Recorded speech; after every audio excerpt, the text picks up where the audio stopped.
Hello, fellow fiends. Welcome to another episode of Creepy Cases and Spooky Spaces. I am your host, Cassiopeia. I hope you're all having a absolutely wonderful, amazing year. I hope it's starting to warm up for those of you who are experiencing colder weather. I live in Florida, so it's actually not as hot as it usually is. Um, but yeah, I just hope that everyone's having a great year, a great spring. We're coming into, some of the best weather of the season. So yeah. Don't forget, you can find episodes of Creepy Cases and Spooky Spaces every Friday. And after this episode, there's only 3 more left of season 4. Unless you subscribe through Patreon or Anchor, and then you have 5 more episodes because you'll get 2 bonus episodes from now until the end of season 4. And you can actually subscribe for as low as just $5 a month. Now, bonus episodes come out every other Tuesday. And on top of that bonus content, you actually get a merchandise discount, which is good for 10% off in the Wick and Fae shop at pizzaandpigtails.com. And it's actually good for any merchandise item, including the Creepy Cases merchandise and the Wick and Fae candles. So there's actually kind of a double whammy there. And you'll also receive a little thank you swag box. Depending on if you go through Patreon, there's different tiers, so the different levels, just depending on which one you sign up for. It depends on what comes in that swag box. And if you go through the Anchor website, you still get the thank you swag box, just a couple, just it's on a smaller scale. If you're kind of doing I'm not sure I want to subscribe, but I still want to support the podcast, you can actually do so if you want to donate through Cash App. I'll also post it as I'm speaking it, but it's the little $ COPEIA. So it's the little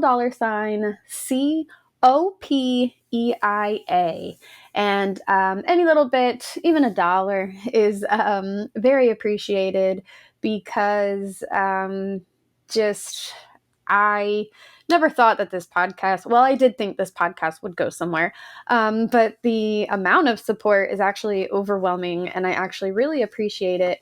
So I love going and experiencing different places, and I love telling you about the places and the cases and just everywhere and everything, and let's just keep that creepy, spooky going together. Also, you can actually support the podcast by following on your favorite podcast platform, following on the YouTube channel, liking the videos, commenting, sharing. Sharing is actually a big part of the algorithm and getting the podcast seen, getting noticed. I'm sure you have fellow fiends that you know who love the genre as much as we do.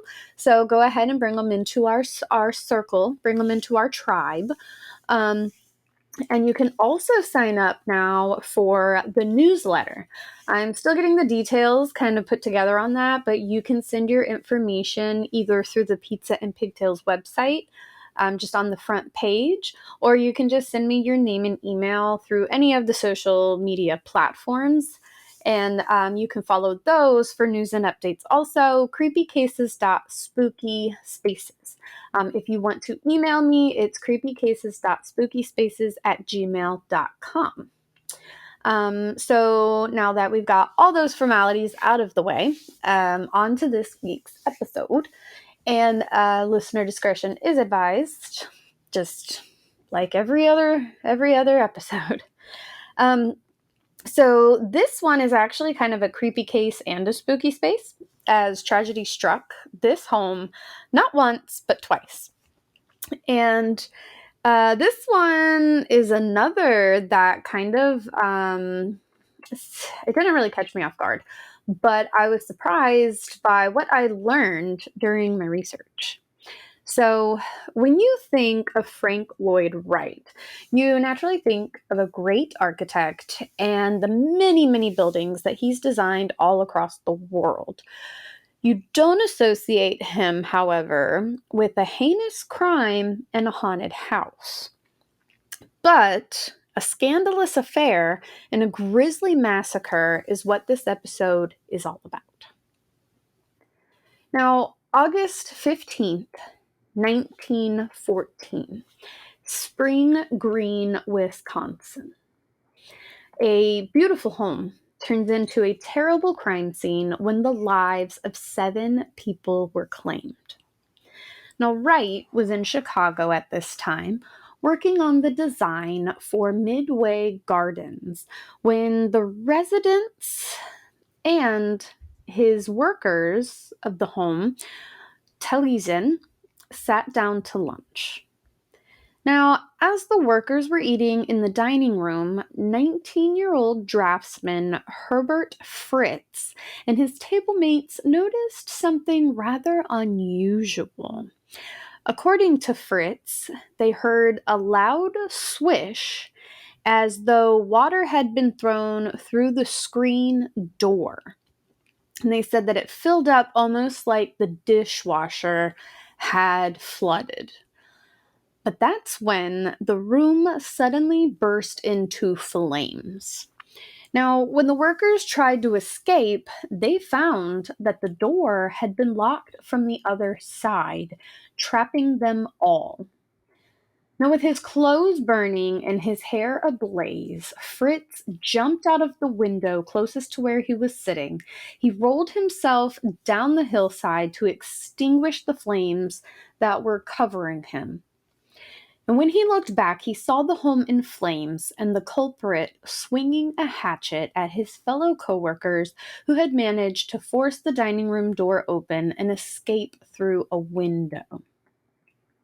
Now, Fritz, along with Billy Weston and David Limblom, were able to get to the nearest house, which was nearly a half a mile away, and call for help.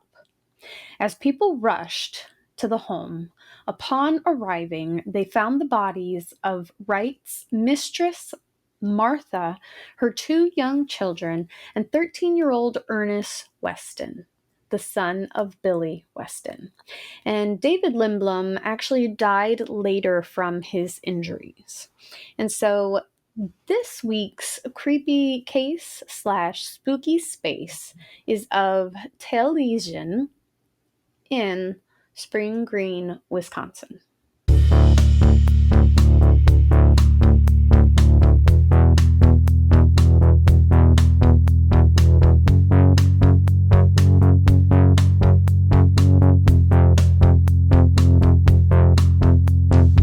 So, Frank Lloyd Wright is a well-known name. He was an American architect, designer, writer, and educator who designed over 1,000 structures all throughout the world over a 70-year career span.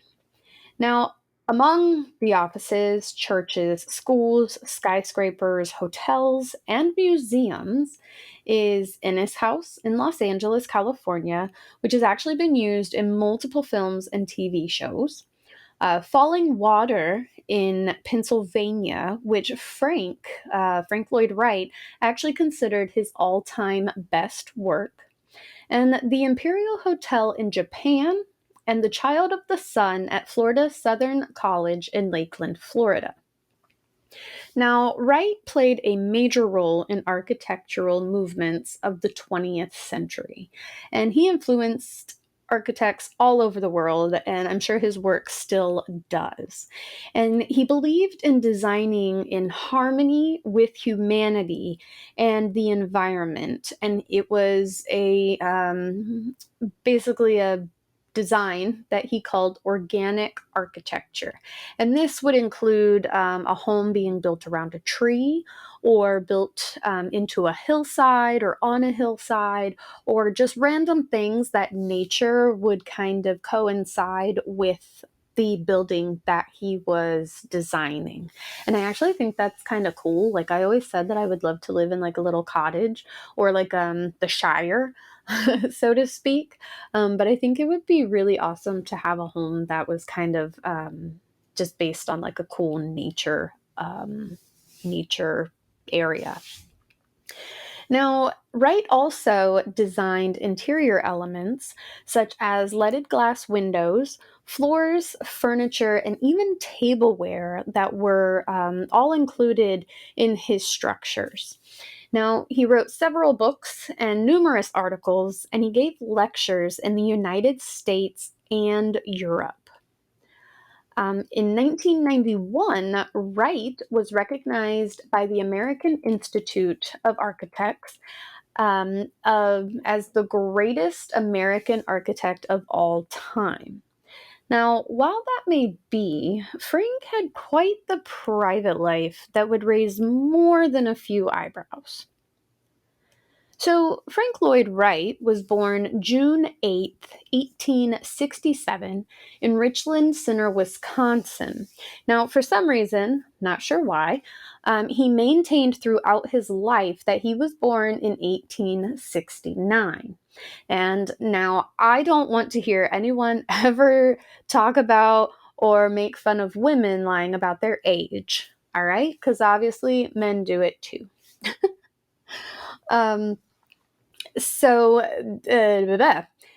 I've totally lost my train of thought. So Wright's father, William Carey Wright, was a musician, an orator, and a published composer who was born in Massachusetts. Now, he was originally a Baptist minister, but he later joined his wife's family in the Unitarian faith. Now, Anna Lloyd Jones was a teacher and member of the Lloyd Jones clan from Wales, and one of her brothers was a prominent figure of the Unitarian faith. Now, according to his biography, Wright grew up in an unstable household with constant lack of resources, unrelieved poverty, and anxiety. And he had a deeply disturbed and obviously unhappy childhood. Now, the family moved around from state to state as his father would hold pastorates. But due to the financial struggles, they returned to Spring Green, where Anna's family could help the family while William found employment.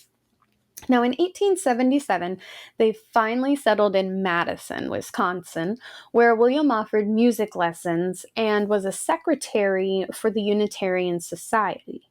William was quite the distant parent, but he shared his love of music with his children.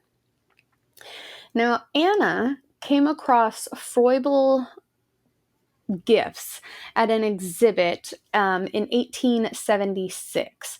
Now, these are like educational play materials for kindergarten students, and they were designed by Friedrich Froebel. And the blocks are geometrically shaped to be assembled in various combinations. So Anna was a teacher, and she was really excited by this program and purchased a set for Wright. Now, he stated in his autobiography just how much those blocks influenced his approach on design. Wright's parents separated when he was just 14 years old, and 3 years after, William sued Anna for a divorce on the grounds of emotional cruelty, physical violence, and spousal abandonment. And William left Wisconsin in 1885, and Wright actually never saw his father again after that. Now, Wright attended Madison High School, but there's no record of him graduating. Not to say he didn't, however, there's no record of it. At age 19, he decided to become an architect and was admitted to the University of Wisconsin-Madison while he worked under Professor of Civil Engineering Alan D. Conover. Now, Wright actually left the college without getting his degree, but he was granted an honorary doctorate of fine arts in 1955, which, I mean, no offense, but I mean, I get it. He was fantastic and all. Um, However, I mean, you just hand somebody an honorary doctorate that it didn't even work for. Like, it's not fair. Uh, just kidding. So Wright, in 1886, collaborated with Joseph Lyman Silsbee on the Unity Chapel for his family in Spring Green, Wisconsin. It is so hard, by the way, not to say Springfield every time I say Spring Green. I actually have to like force myself to stop at the word spring and then add the word green. Um, so so after that, in 1887, Wright moved to Chicago looking for employment. And he actually wrote in his biography that his first impressions of the city were not so great. He thought the city was ugly and chaotic and just kind of dirty. But at this time, it was after the Great Chicago Fire of 1871 and a population boom. And so there was plenty of new development needed. Now, within just a few days and several interviews, he was hired as a draftsman with Joseph Lyman Silsbee. But he felt that he was underpaid for the quality and the amount of work that he was doing, so he decided to find employment elsewhere. He became an architectural designer at Beers, Clay, and Dutton, but he soon felt that he wasn't ready to really handle design on his own just yet, so he returned to Silsbee, but with a raise in pay. Now, in 1888, Wright changed employment again, and he went to Adler and Sullivan as an official apprentice. Now, he didn't get along with Sullivan's other draftsmen, and he actually wrote about several physical altercations during the first year of his apprenticeship. In 1889, the month of June, Wright married Catherine Kitty Tobin. And in 1890, Wright had become head draftsman and dealt with all of the residential designs that came into the company. And even though Adler and Sullivan didn't really design or build residential properties, they would make exceptions at time for their important commercial property clients, which I guess makes sense because, keep that relationship good, keep that money coming in. Now, Frank and Catherine had their first child, Frank Lloyd Wright Jr., in 1890, and he also became a notable architect. Now, their second son, John Lloyd Wright, came along in 1892, and he actually invented Lincoln logs in 1918 and practiced architecture in San Diego.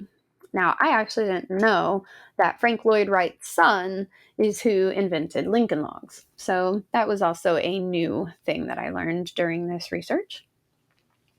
Now, Sullivan apparently didn't know about the side projects that Wright was working on, but in 1893, he recognized Wright's unmistakable work on a house located only a couple of blocks from his own home.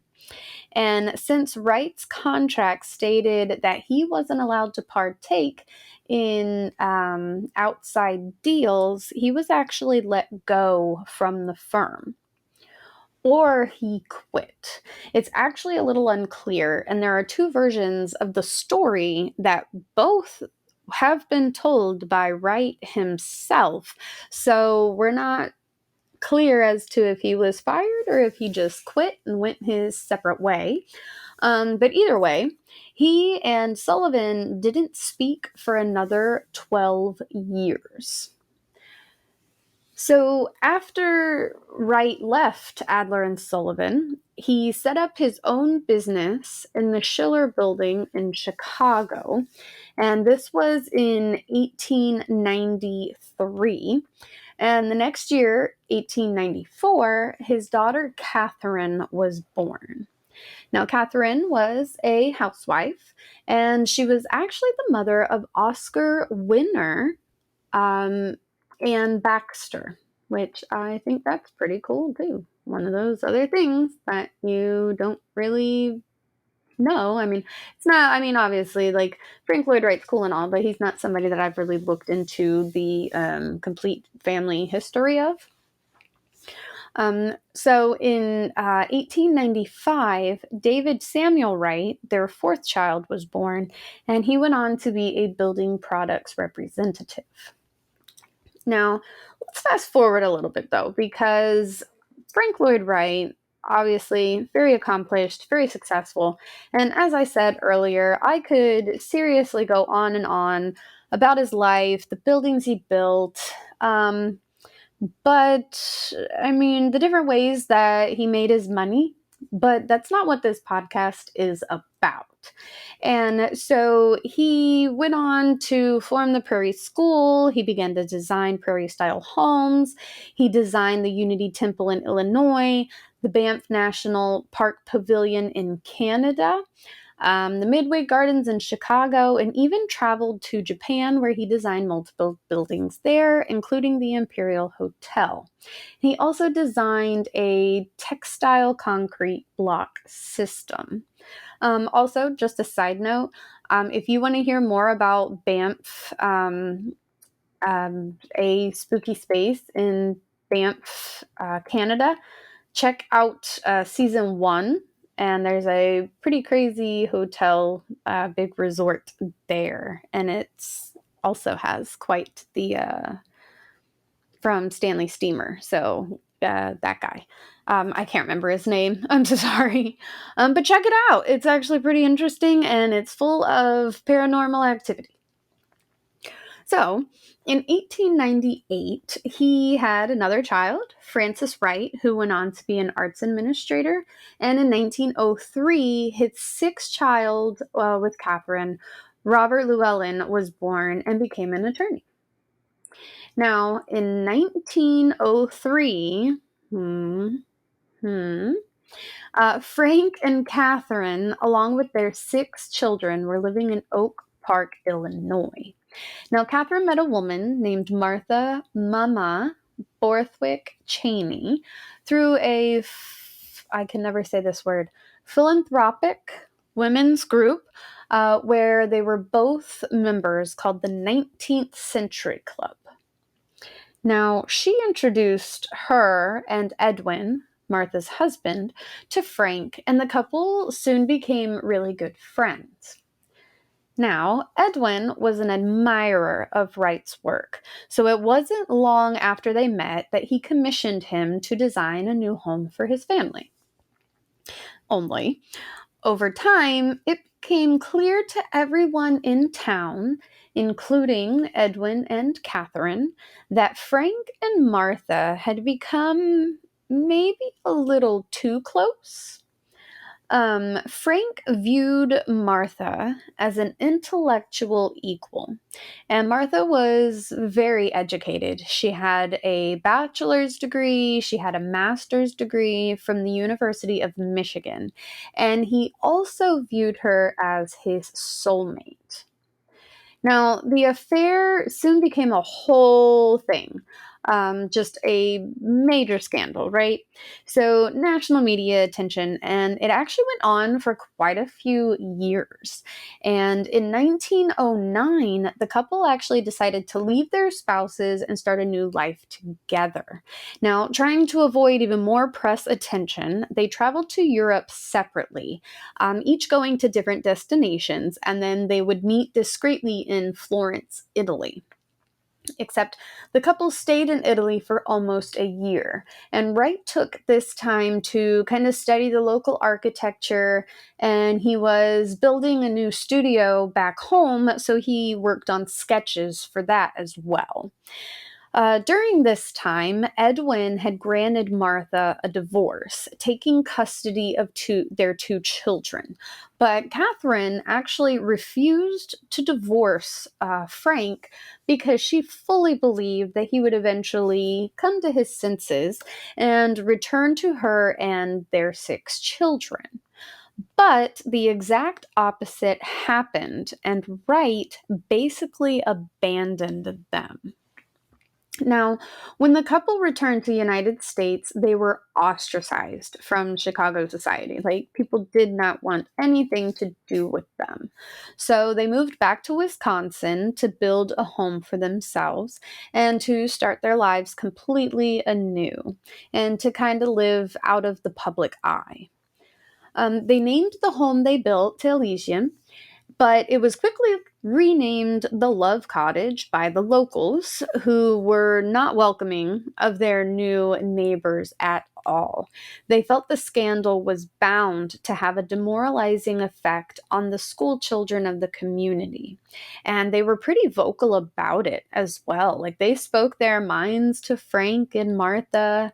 They gave disappointing looks, and they even threatened to tar and feather the couple as they drove through town, which that kind of made me laugh because I know that it was like a thing back in like back then, but I just to tar and feather somebody, I'd hate to see it because I'm pretty sure like I've heard like horror stories about it, but it's just one of those things where you're like tar and feathering. That was a thing. But so this actually didn't deter Frank and Martha at all. And the neighbors actually went as far as to complain to the local sheriff to try to get him to arrest Wright. Now, Wright cared very little about what everyone said about his relationship, and things actually went pretty well for him over the next few years. And even though Edwin had custody of the 2 young children, John and Martha, they would visit Martha at Taliesin often. But the love nest that was such a happy home would quickly turn into a slaughterhouse. And so this brings us back to the afternoon of August 15th, 1914, when, as I said, Wright was in Chicago working on the design of Midway Gardens when he got the phone call that Taliesin was on fire. Now, meanwhile, Martha, her 2 young children, 8-year-old, we'll call her young Martha, and 12-year-old John, sat down on the porch at home.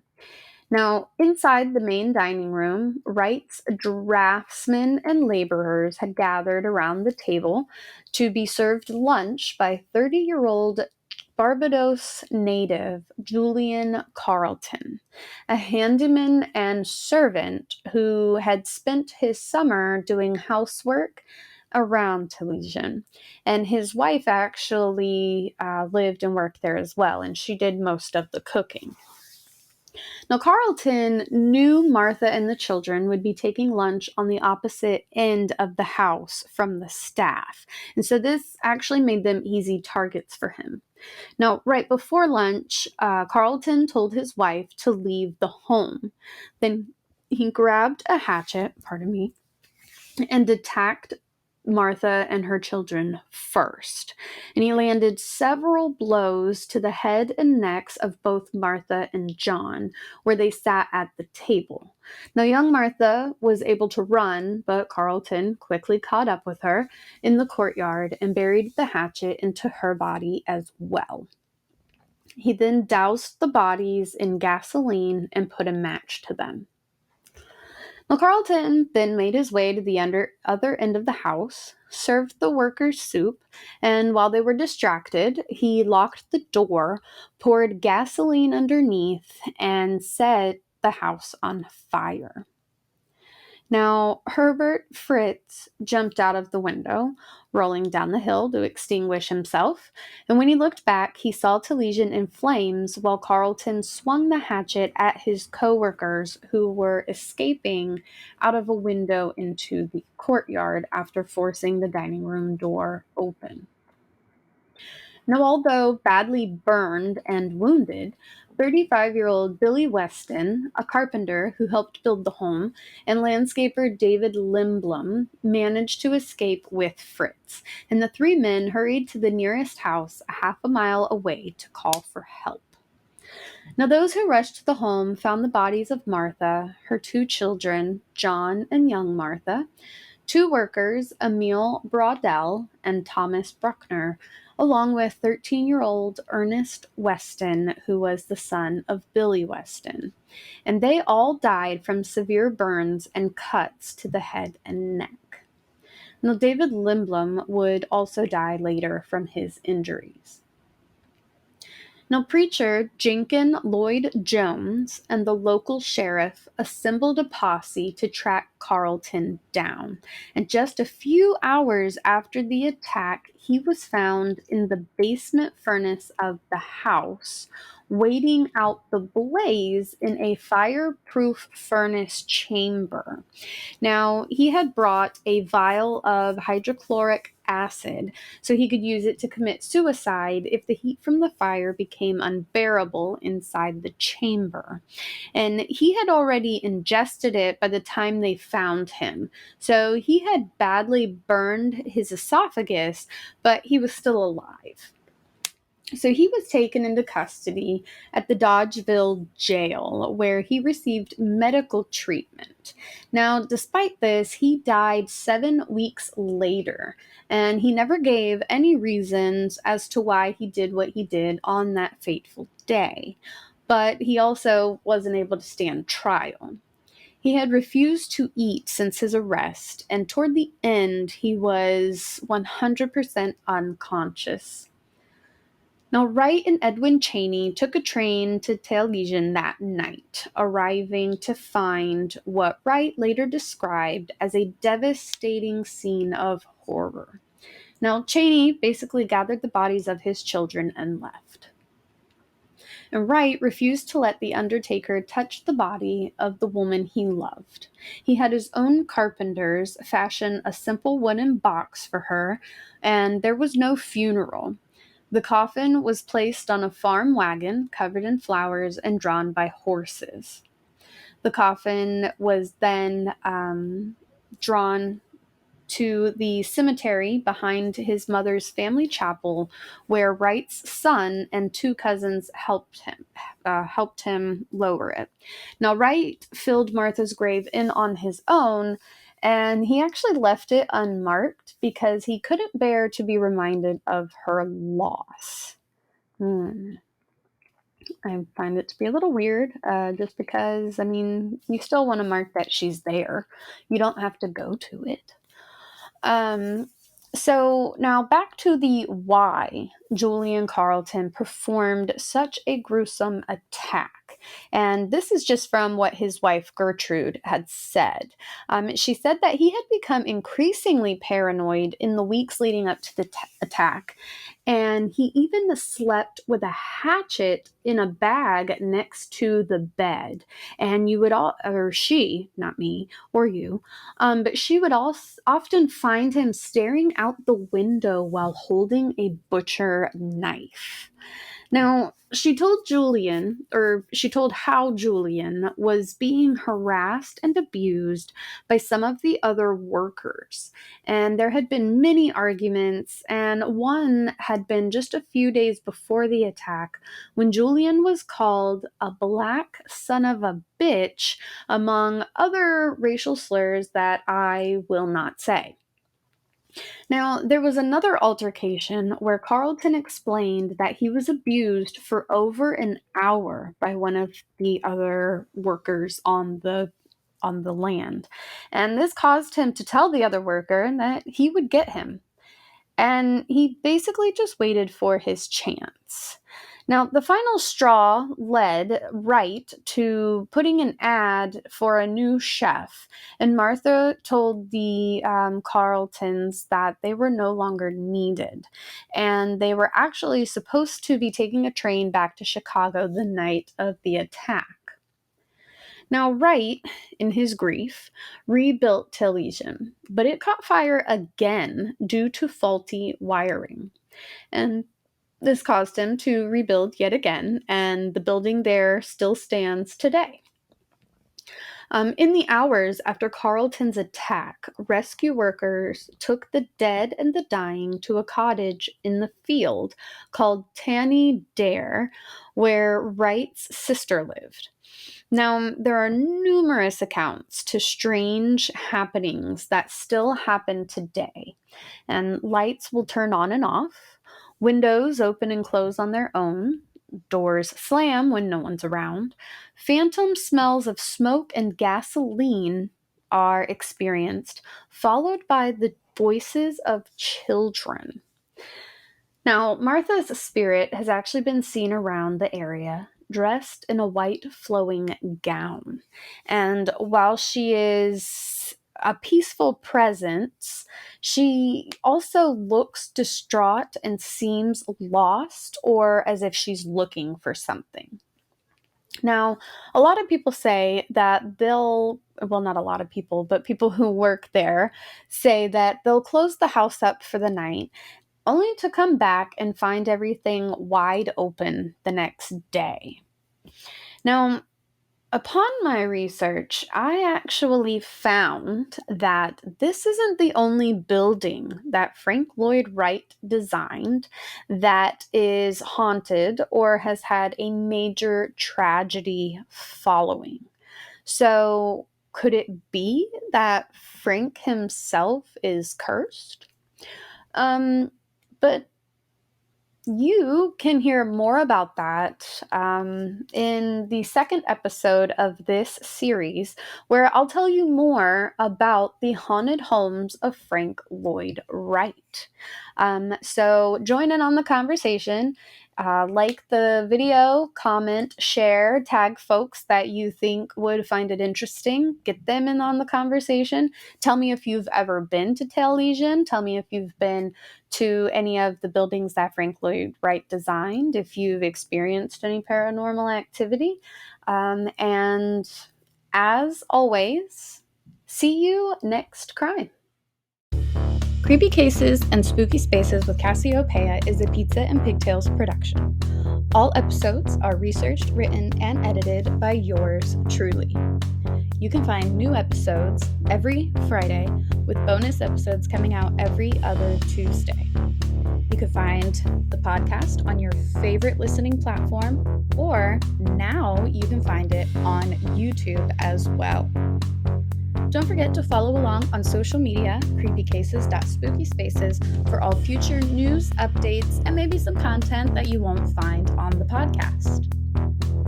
Also, be sure to subscribe so you can get access to bonus content, early access to content, and a couple of little thank you swag.